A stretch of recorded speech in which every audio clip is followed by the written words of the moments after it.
വെച്ചിട്ട് അവർ ഇട്ടിരിക്കുന്ന ഒരു വസ്ത്രം അങ്ങ് ഊരിക്കളയും. മുകളിലത്തെ ഈ ബിക്കിനി പോലുള്ള എന്തെങ്കിലുമൊക്കെ ആയിരിക്കുമല്ലോ ഇട്ടിരിക്കുന്നത്. അതിനിടയിലൊരു സ്പോർട്സ് ബ്രാ പോലെ എന്തെങ്കിലും കാണും. അത് ഈ മുകളിലത്തെ ബനിയൻ ഉരുട്ട് പിന്നെ അതിട്ടിട്ടാണ് ഡാൻസ് കളിക്കുന്നത്. ഇനിയിപ്പോൾ എനിക്ക് തോന്നുന്നു പുള്ളിക്കാരിയുടെ ഈ ഡീജസനയുടെയൊക്കെ ഈ മുലയാട്ടം കണ്ടിട്ട് അവർക്കത് അത്രമാത്രം ഇല്ല എന്ന് തോന്നിയതുകൊണ്ടൊരു അപകർഷതാബോധം കൊണ്ടാണോ എന്ന് എനിക്കറിയില്ല.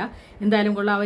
ഇപ്പം ചെയ്യുന്നത്, ഇപ്പം കഴിഞ്ഞ ദിവസം കണ്ട ലേറ്റസ്റ്റ് വീഡിയോയ്ക്കകത്ത് ഞാൻ കണ്ടത് ഈ മേൽവസ്ത്രമല്ല ഊരുന്നത്, അടിവസ്ത്രം ഊരുകയാണ്. അതായത് ഒരു നീളമുള്ള ഒരു മുട്ടെത്താത്ത ഒരു ചെറിയ നിക്കറിട്ടിട്ടുണ്ട്, അതിനടിയിൽ അതിയും ചെറിയൊരു നിക്കറിട്ടിട്ടുണ്ട്. അപ്പോൾ ആദ്യത്തെ മുകളിലത്തെ കുറേ പാട്ടിൻ്റെ ഒരു പീക്ക് ലെവൽ എത്തുമ്പോൾ ഈ മുകളിലത്തെ ഒരു നിക്കറൂടെ അങ്ങ് ഊരിക്കളയും. പക്ഷേ ഞാനിത് കണ്ടപ്പോൾ എനിക്ക് സത്യം പറഞ്ഞാൽ എനിക്ക് ചിരി വന്നത്, എൻ്റെ മൂത്ത മോന് ചെറുതായിരുന്നപ്പോൾ ഞാൻ ഈ ചൂരൽ വെച്ച് അടി കൊടുക്കും, ഈ കുണ്ടിക്കിട്ട് നല്ല അടി കൊടുക്കും. അപ്പോൾ ഇവൻ എന്താ ചെയ്യുന്നത്, ഇവൻ എന്തെങ്കിലുമൊക്കെ കുസൃതി കാണിച്ചിട്ട് ഇവൻ എന്താ ചെയ്യുന്നത് ചോദിച്ചാൽ 3-4 നിക്കർ അങ്ങ് കയറ്റിയിടും. കാരണം കുളിപ്പിക്കാനൊക്കെ ചെല്ലുമ്പോഴേ അതിനടിയിൽ 3-4 കാണും. ഞാൻ ഇതെന്താണ് സംഭവം ചോദിക്കുമ്പോൾ അമ്മയുടെ അടി കിട്ടുമ്പോൾ ഈ പറഞ്ഞല്ലോ നോവാതിരിക്കാൻ വേണ്ടി പുള്ളി പ്രൊട്ടക്ട് ചെയ്യുന്ന സംഭവമാണ്.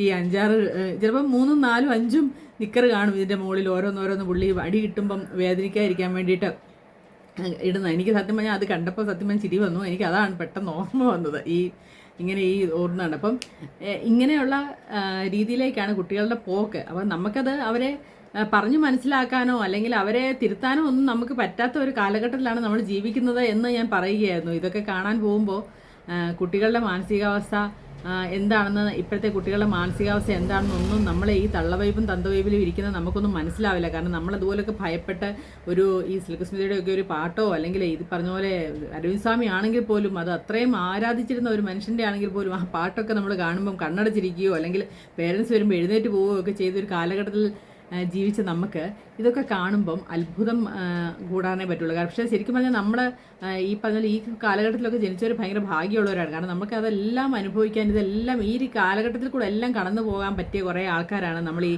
70s-ലും 80s-ലും ഒക്കെ ജനിച്ചവർ എന്നുള്ള കാര്യത്തിൽ സംശയമൊന്നുമില്ല. പക്ഷേ അതൊക്കെ ചില സമയത്ത് നമുക്ക് ഉൾക്കൊള്ളാൻ കുറച്ച് ബുദ്ധിമുട്ടുണ്ട് എന്നത് മാത്രമാണ് എൻ്റെ ഒരു വ്യാകുലത. അതിൽ നിന്നും ഉണ്ടാകുന്ന ദൂഷിത ഫലങ്ങൾ പലതും നമ്മൾ കൺമുന്നിൽ കണ്ടുകൊണ്ടിരിക്കുന്നതും കൊണ്ട് അത് കാണുമ്പോൾ ഒരു ആശങ്ക ഇല്ലാതെ ഇല്ല എല്ലാ അമ്മമാരെക്കുള്ളും. അറിഞ്ഞതിനെക്കുറിച്ച് മാത്രമാണ് ഞാൻ പറഞ്ഞത്. നന്ദി, നമസ്കാരം. ഫോളോ ചെയ്യാൻ മറക്കണ്ട. ബൈ.